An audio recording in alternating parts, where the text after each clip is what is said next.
আজ আপনাদের সাথে শেয়ার করতে যাচ্ছি খুব সহজে অল্প সময়ে কীভাবে পটল ভুনা করবেন।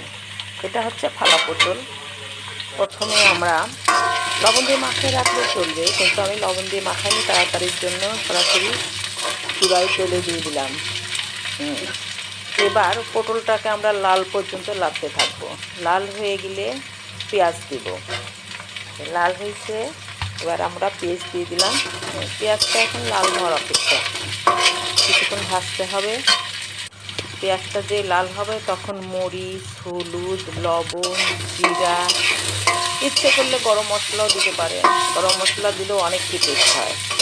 গরম মশলাটা আলাদা টেস্ট হয়, গরম মশলা না দেওয়াটা আলাদা টেস্ট হয়। যাই হোক, দেওয়ার পর আমরা সেটা কষিয়ে নেব পানি দিয়ে। কষিয়ে নিতে নিতে আমাদের পটল ভুনাটা হয়ে যাবে। এই যে আমরা কষিয়ে নিলাম এবং পানিটা শুকায় গেছে, আমাদের পটল ভুনাটা তৈরি হয়ে গেছে। এক্সট্রা আর কোনো পানি দিতে হবে না।